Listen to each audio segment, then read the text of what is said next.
हाँ तो बच्चों, मैथ्स कदम चैनल पे आपका स्वागत है। हम पढ़ रहे हैं क्लास 8 अंडरस्टैंडिंग क्वाड्रिलेटरल चैप्टर 3। इसका पार्ट है काइंड्स ऑफ क्वाड्रिलेटरल। तो बच्चों, हमें पता है कि क्वाड्रिलेटरल जिसकी 4 साइड्स होती है उसे हम क्वाड्रिलेटरल्स कहते हैं। यहाँ पे हम डिफरेंट टाइप्स ऑफ क्वाड्रिलेटरल्स देखेंगे। उसमें सबसे पहला है ट्रेपेजियम। तो बच्चों, ट्रेपेजियम क्या होता है? यहाँ पे एक फिगर बना रहा हूँ, आपको फिगर से समझाते हैं। देखो बच्चों, यहाँ पे मैंने क्या किया, ये दो साइड है ना नॉन पैरेलल खींची, और बच्चों दो साइड में खींच रहा हूँ वो क्या है, पैरेलल है। ठीक है, तो बच्चों यहाँ पे देखिएगा, ये दो साइड है पैरेलल और ये दो साइड है वो नॉन पैरेलल है। तो ए बी सी डी। तो बच्चों दो पैरेलल साइड हो गई, A B is parallel to C D, और दो नॉन पैरेलल साइड हो गई। ठीक है बच्चों, तो यहाँ पे वन पेयर ऑफ लाइन, ठीक है, one pair of line is parallel, ठीक है, इज पैरेलल। तो बच्चों उसको हम क्या बोलेंगे, ट्रेपेजियम। ठीक है, इसके बाद बच्चों अपन डिस्कस करते हैं काइट। तो काइट क्या होता है बच्चों? हमने पतंग उड़ाई हुई है बचपन में, ठीक है, तो वहां पे हम देखते हैं कि बच्चों काइट जो होता है इसका फिगर इस टाइप का होता है। तो बच्चों मैं इसको नाम दे देता हूँ ए बी सी डी। तो बच्चों यहाँ पे क्या है कि ये दो एडजेसेंट साइड होगी ना, जैसे जैसे मैंने यहाँ पे बी से ये एक ए और सी दो पॉइंट कीजिए, तो ये दोनों है ना हमारा ए बी इक्वल होगा बीसी के, और एडी इक्वल होगा बच्चों डीसी के। ठीक है, तो एडी इक्वल टू डीसी और A B equal to BC. तो काइट की प्रॉपर्टी होती है बच्चों, देखना, there is exactly two distinct consecutive pairs of sides of equal length। कहने का मतलब बच्चों, यहाँ पे आपके कंसेक्यूटिव ये दोनों जो साइड है वो क्या होगी, इक्वल होनी चाहिए। ठीक है बच्चों, तो ट्रेपेजियम और काइट क्या होती है अपन ने अभी डिस्कस किया। इसके बाद बच्चों सबसे मोस्ट इंपॉर्टेंट जो आता है वो है हमारा पैरेललोग्राम। ठीक है बच्चों, पैरेललोग्राम। तो बच्चों देखना, पैरेललोग्राम में आपके पास में चार साइड होगी, और चार साइड यानी कि बच्चों आपके पास में टू पेयर्स होंगे लाइन के, तो two pairs of line parallel होने चाहिए। तो बच्चों यहाँ पे मैंने जैसे ये लाइन खींची ना, ये लाइन पैरेलल होगी इस लाइन के। ठीक है बच्चों, और यहाँ पे देखिएगा ये लाइन पैरेलल होगी इस लाइन के, तो मैंने यहाँ पे पैरेलल इसको खींच दिया। इसको मैं नाम दे देता हूँ ए पी सी डी। तो बच्चों आपकी दोनों पेयर ऑफ लाइंस होंगे वो क्या होंगे, पैरेलल होंगे। ठीक है, तो अपन यहां पे लिख देंगे बच्चों, a parallelogram is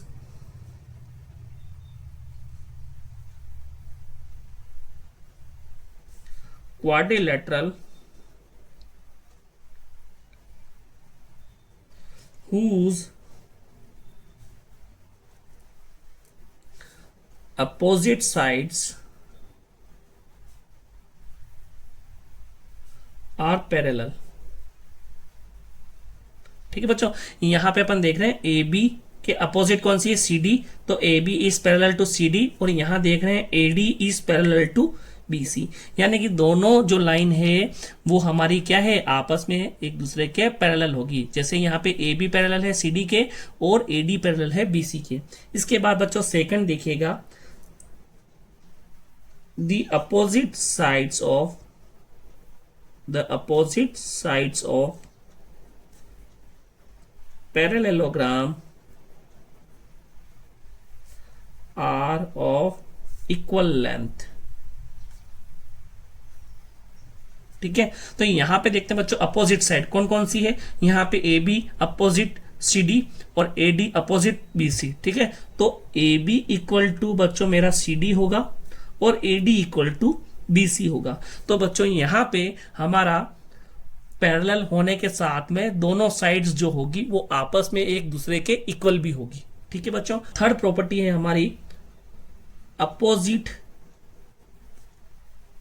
angles of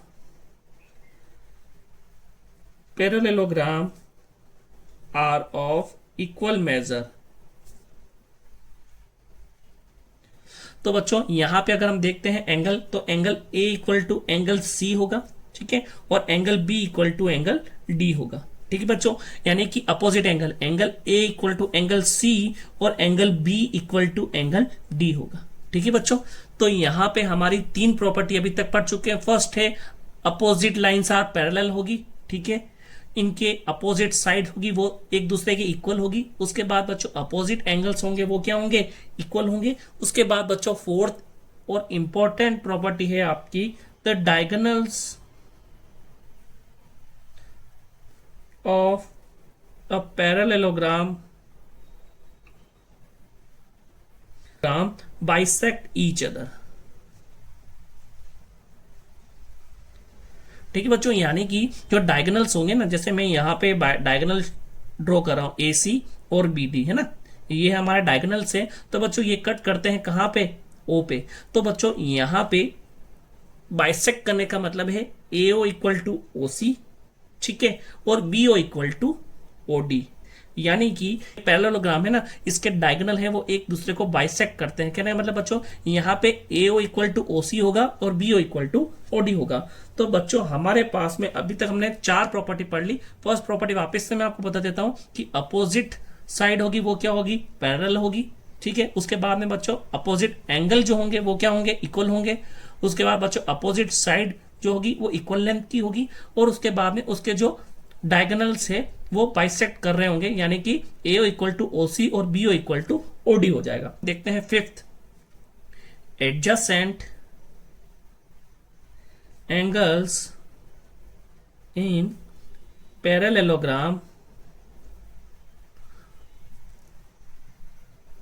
are supplementary.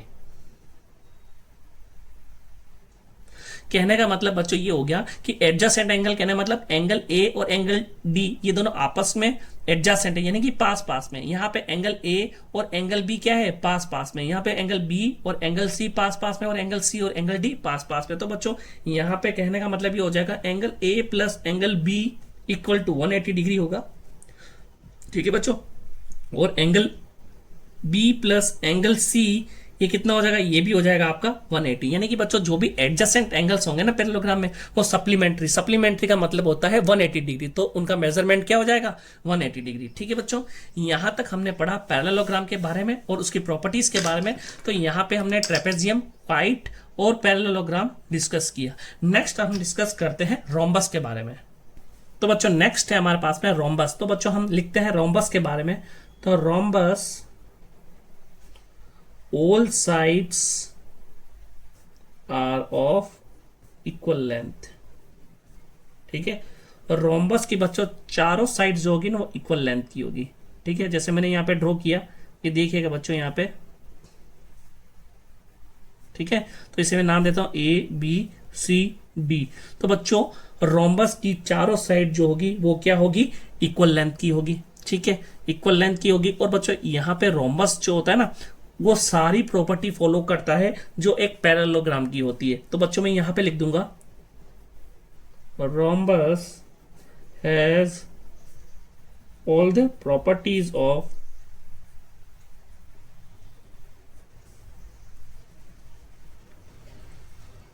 Parallelogram.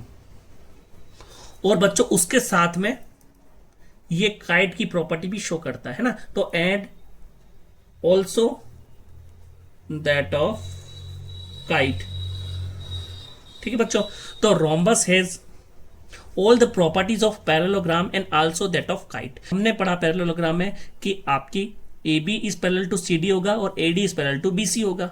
First ये पढ़ा था। उसके बाद हमने क्या पढ़ा, A B equal to C D, तो चारों साइड रोम्बस की इक्वल होती है। तो बच्चों A B equal to C D भी होगा, A D equal to B C भी होगा, A B equal to B C भी होगा और A B equal to A D भी होगा, ठीक है। उसके बाद बच्चों हमने देखे थे कि अपोजिट एंगल्स आर इक्वल, ठीक है। तो ए और सी जो है वो क्या हो जाएंगे, इक्वल हो जाएंगे। बी और डी क्या हो जाएंगे, इक्वल हो जाएंगे। उसके बाद बच्चों हमने देखा था क्या, डायगोनल्स जो होते हैं वो क्या करते हैं, बाइसेक्ट करते हैं, ठीक है बच्चों। डायगोनल्स क्या करते हैं, बाइसेक्ट करते हैं, है ना। तो यहाँ पे क्या हो जाएगा, A equal to O C, B equal to O D भी हो जाएगा। इसके अलावा बच्चों यहाँ पे जो रोम्बस होता है ना, तो रोम्बस के जो डायगोनल्स होते हैं वो एक दूसरे को परपेंडिकुलर बाइसेक्ट करते हैं। क्या करते हैं, परपेंडिकुलर। बच्चों यहाँ पे ये 90 डिग्री होगा, यहाँ पे देखते हैं तो बच्चों ये 90 डिग्री होगा, यहाँ पे ये 90 डिग्री होगा और यहाँ पे ये 90 डिग्री होगा। कहने का मतलब the diagonals of a rhombus are perpendicular bisect of one another. ठीक है बच्चों, तो यहां पे AO इक्वल टू OC भी होगा और BO इक्वल टू OD भी होगा। तो बच्चों यहां पे ये चारों एंगल हो जाएंगे, मैंने जैसे बताया आपको, वो चारों के चारों एंगल क्या हो गए, 90 डिग्री के हो जाएंगे। ठीक है बच्चों,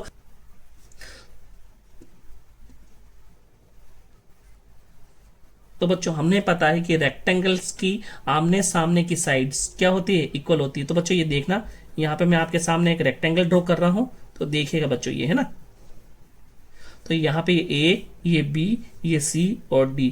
और बच्चों ये ध्यान रखना कि रेक्टेंगल के सारे एंगल कितने होते हैं, 90 डिग्री के। तो ये भी 90 डिग्री, ये भी 90 डिग्री, ये भी 90 डिग्री और ये भी 90 डिग्री। तो बच्चों रेक्टेंगल्स क्या होते हैं, जिनकी अपोजिट साइड क्या होती है, इक्वल होती है। तो AB equal to CD and AD equal to क्या हो जाएगा, BC। और चारों एंगल जो होंगे, angle A equal to angle B equal to angle C equal to angle D, ये क्या हो जाएंगे, हमारे 90 डिग्री के हो जाएंगे। तो बच्चों रेक्टेंगल्स जिनके आमने सामने की साइड क्या होती है, इक्वल होती है, और हर एक एंगल जो होता है वो क्या होता है, राइट एंगल यानी कि 90 डिग्री का होता है। ठीक है, इसके अलावा बच्चों एक और प्रॉपर्टी है रेक्टेंगल की, वो होती है कि डायगोनल्स बाइसेक्ट ईच अदर, है ना। तो डायगोनल्स क्या करते हैं, बाइसेक्ट करते हैं। तो डायगोनल्स बाइसेक्ट ईच अदर। ठीक है, डायगोनल बाइसेक्ट ईच अदर। ठीक है, तो बच्चों यहाँ पे मैं डायगोनल्स ड्रॉ कर देता हूं। यहाँ पे एक डायगोनल्स ये हो गया और एक डायगोनल मेरा ये हो गया। तो बच्चों यहाँ पे ये O है जहां पे बाइसेक्ट कर रहे हैं, तो यहाँ पे मैं लिख सकता हूँ AO इक्वल टू OC और BO इक्वल टू OD। ठीक है, तो डायगोनल्स होते हैं वो एक दूसरे को बाइसेक्ट करते हैं, मतलब कि इसके डायगोनल्स जो होंगे जहां पे भी कट करेंगे वहां पे एक दूसरे से ये इक्वल हो जाएंगे। उसके बाद बच्चों the diagonals of rectangles are of equal length।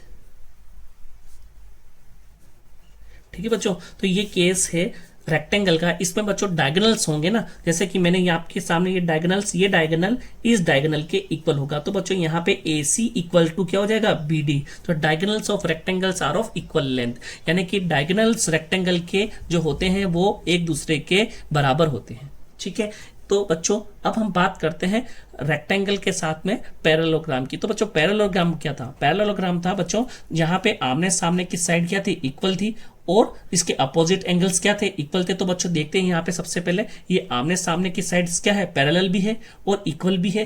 और उसके बाद में सारे एंगल जो है बच्चों वो क्या है, देखो एक दूसरे के आमने सामने के जो एंगल है वो क्या है, वो बराबर है। तो ये एक पैरेललोग्राम भी होगा। ठीक है बच्चों, तो मैं यहाँ पे लिख सकता हूं द रेक्टेंगल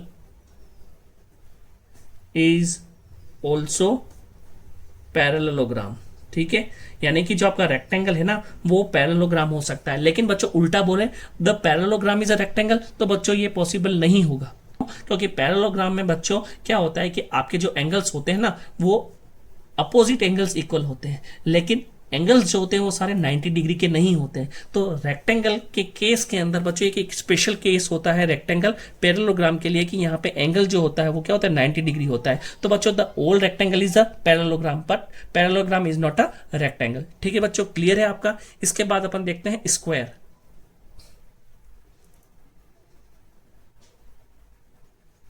तो बच्चों स्क्वायर हमने पढ़ा हुआ है कि बच्चों जिसकी चारों साइड क्या होती है, इक्वल लेंथ की होती है, वो क्या होता है हमारा, वो होता है हमारा स्क्वायर। तो मैंने यहाँ पे ड्रॉ कर दिया ये स्क्वायर। तो ABCD, और बच्चों इसके चारों एंगल जो होंगे वो क्या होंगे, 90 डिग्री के। तो angle A 90 degree, angle B 90 degree, angle C 90 degree और एंगल D 90 डिग्री। तो बच्चों मैं लिख सकता हूँ AB equal to BC equal to CD equal to DA। ठीक है बच्चों, यहाँ पे हमारा हर एक जो एंगल होगा, angle A equal to angle B equal to angle C equal to angle D, उसकी मेजरमेंट होगी कितनी, 90 डिग्री। उसके बाद बच्चों यहाँ पे डायगोनल्स होंगे। ठीक है, डायगोनल्स बाइसेक्ट ईच अदर। ठीक है, डायगोनल बाइसेक्ट ईच अदर। तो यहाँ पे ये डायगोनल्स इस डायगोनल्स के कट करेगा यहाँ पे O पे। तो बच्चों यहाँ पे AO इक्वल टू क्या हो जाएगा मेरा, यहाँ पे हो जाएगा बच्चों AO equal to OC is equal to BO equal to OD। यहाँ पे बच्चों बाइसेक्ट भी करेंगे और सारे जो डायगोनल्स के बाइसेक्टर है ना वो बच्चों क्या होंगे, मेरे इक्वल लेंथ के होंगे। ठीक है, उसके बाद में परपेंडिकुलर टू वन अनदर, ठीक है, परपेंडिकुलर टू वन अनदर यानी कि यहाँ पे ये 90 डिग्री के कट होंगे ना, परपेंडिकुलर टू वन अनदर, ठीक है। और डायगोनल्स हमारे इक्वल लेंथ के भी होंगे, तो diagonals are of equal length, ठीक है बच्चों। इसमें हम देखते हैं the square is also rhombus, ठीक है। एग्जाम्पल 3 हमारा find the perimeter of the parallelogram P Q R S. तो बच्चों यहाँ पे हमें एक पैरेललोग्राम दे रखा है पी क्यू आर एस और हमें पी क्यू की साइड की लेंथ दे रखी है बच्चों। तो पी क्यू साइड है मेरी कितनी, 12 सेंटीमीटर की, ठीक है, और क्यू आर है मेरा 7 सेंटीमीटर का। तो बच्चों हमें पता है कि ये क्या है, हमारा एक पैरेललोग्राम है। और बच्चों हमें इसकी क्या निकालनी है, हमें निकालनी है पेरीमीटर। तो बच्चों पेरीमीटर जो होता है वो देखना है ना, पेरीमीटर होता है बच्चों आपके P से स्टार्ट करता हूं, P से Q जाता हूं, Q से R जाता हूं, R से S जाता हूं और S से P जाता हूं। तो बच्चों यहां से यहां तक जाने तक मैंने जो भी डिस्टेंस तय की है ना बच्चों, यही मेरी क्या कहलाती है, पेरीमीटर कहलाती है। तो बच्चों PQ, QR, RS और SP है ना, तो पेरीमीटर हो जाएगी PQ plus QR plus RS plus SP, ठीक है। और बच्चों ये पैरेललोग्राम है तो हमें PQ दे रखा है, तो इन पैरेललोग्राम बच्चों हम लिख सकते हैं यहाँ पे इन पैरेललोग्राम पी क्यू की लेंथ है वो किसके इक्वल होगी बच्चों, एस आर के, और क्यू आर की जो लेंथ होगी वो किसके इक्वल होगी, पी एस के, ठीक है। तो बच्चों यहाँ पे देखिएगा पी क्यू है हमारे पास में 12 और क्यू आर बच्चों यहाँ पे है 7, तो आर एस कितनी हो जाएगी, ये भी हो जाएगी 12 और एस पी बच्चों ये कितने हो जाएगी वापिस से मेरे पास में 7। तो बच्चों ये कितना हो जाएगा 12 प्लस 7 हो जाएगा बच्चों मेरा 19, ठीक है, 19 प्लस 12 बच्चों ये हो जाएगा मेरा 31 और 31 और 7 38, तो ये बच्चों हो जाएगा 38 सेंटीमीटर। तो मेरी पेरीमीटर क्या हो जाएगी पैरेललोग्राम की, ये हो जाएगी मेरी 38 सेंटीमीटर, ठीक है। इसके बाद बच्चों एग्जांपल 4, हाँ तो बच्चों हमें एग्जांपल 4 दे रखा है BEST is a parallelogram find the values of x y z, ठीक है बच्चों। तो यहाँ पे हमें BEST एक पैरेललोग्राम दे रखा है बच्चों, यहाँ पे हमें एक्स वाई और जेड की वैल्यू कैलकुलेट करनी है। तो बच्चों हमें पैरेललोग्राम है तो हमें पता है कि इन अ पैरेललोग्राम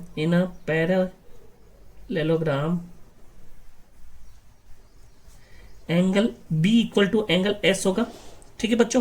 तो एंगल B यानी कि अपोजिट एंगल्स क्या होते हैं, इक्वल होंगे। तो बच्चों x की वैल्यू क्या आ जाएगी, x की वैल्यू आ जाएगी 100 डिग्री के बराबर, ठीक है। तो बच्चों x की वैल्यू मुझे पता पड़ेगी यहाँ पे। इसके बाद बच्चों आप यहाँ पे देखना x और z, ठीक है बच्चों, x और z को देखना। तो हमें पता है कि एडजेसेंट एंगल जो होते हैं पैरेललोग्राम के, एडजेसेंट एंगल्स आर सप्लीमेंट्री, क्या होते हैं सप्लीमेंट्री यानी कि 180 डिग्री है ना। तो बच्चों यहाँ पे angle x plus angle z कितना हो जाएगा 180 के बराबर, ठीक है। तो एंगल x हमारे पास में कितना है 100 डिग्री, तो बच्चों यहाँ पे मैंने वैल्यू रख दी 100 plus z equal to 180 degree. तो z की वैल्यू कितनी आ जाएगी बच्चों 180 माइनस 100 कितना हो जाएगा, ये हो जाएगा मेरे पास में 80 डिग्री।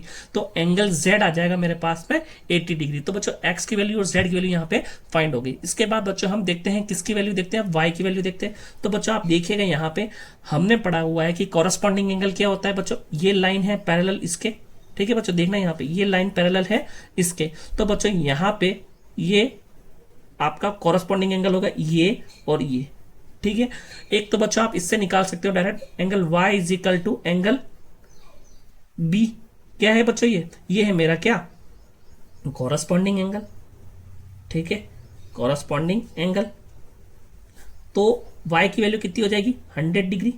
इसके अलावा बच्चों आप क्या कर सकते हैं, इसके अलावा बच्चों आपको पता है कि ये लीनियर पेयर है ना बच्चों। और अगर आप निकालना चाहे, अगर कॉरस्पॉन्डिंग एंगल आपके दिमाग में नहीं आया तो आप क्या कर सकते हैं, आप कर सकते हैं angle y plus z is equal to 180 degree, इसको लिख सकते हैं बच्चों लीनियर पेयर, ठीक है। इसके बाद बच्चों हमें पता है z कितना है, z है 80, तो यहां पे क्या हो जाएगा y is equal to 180 minus 80 कितना हो जाएगा, ये हो जाएगा मेरे पास में 100 डिग्री। तो y की वैल्यू आ जाएगी 100 डिग्री। तो बच्चों यहाँ पे x की वैल्यू 100, y की वैल्यू 100 एंड z की वैल्यू बच्चों हमने कितनी निकाली थी 80, तो z इक्वल टू बच्चों ये हो जाएगा 80 डिग्री। तो ये तीनों की वैल्यू मेरे पास में आ गई, ठीक है। हाँ तो बच्चों एग्जाम्पल 5 दे रखा है हमारे को, रिंग एक पैरेललोग्राम है, यहाँ पे मुझे एंगल आर की वैल्यू दी गई है बच्चों, ये है 70 डिग्री। तो बच्चों मुझे क्या करना है, आई की वैल्यू, एन की वैल्यू और जी की वैल्यू यहाँ पे फाइंड करनी है। तो बच्चों देखिएगा यहाँ पे हमने पढ़ा है पैरेललोग्राम में कि अपोजिट एंगल्स क्या होते हैं, इक्वल होते हैं। तो angle R equal to angle N, यहाँ पे लिख दूंगा opposite angles of parallelogram are equal. ठीक है बच्चों, तो angle R equal to angle N, तो एंगल आर की वैल्यू है 70, तो एंगल एन भी कितना हो जाएगा बच्चों, 70 डिग्री। उसके बाद बच्चों देखते हैं हम एंगल आई और एंगल जी। तो बच्चों यहाँ पे हमें पता है कि एंगल आर प्लस एंगल आई कितना हो जाएगा, 180 डिग्री। तो यहाँ पे मैं क्या लिख सकता हूँ बच्चों, यहाँ पे मैं लिख सकता हूँ adjacent angles of parallelogram are supplementary.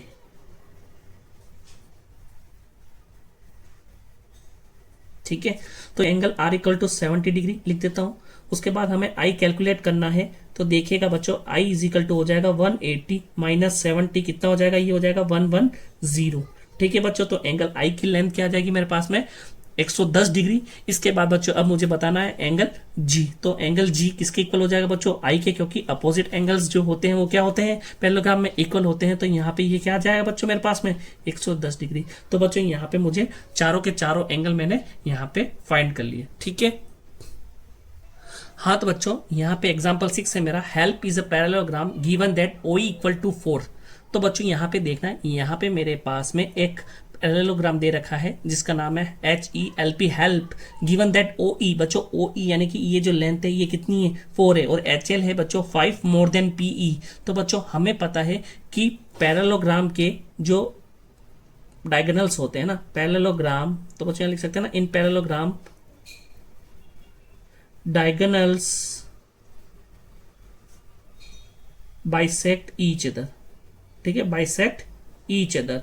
तो बच्चों यहाँ पे क्या हो जाएगा, OE इक्वल टू हो जाएगा OP, और OE की लेंथ है बच्चों मेरे पास में 4, तो OP मेरे पास में हो जाएगा 4। ठीक है बच्चों, तो टोटल P किसके बराबर है, P है बच्चों मेरे पास में OE प्लस OP को सम करने पे मुझे P मिल जाएगा। तो बच्चों ये 4 प्लस 4 यानी कि ये कितना हो जाएगा 8।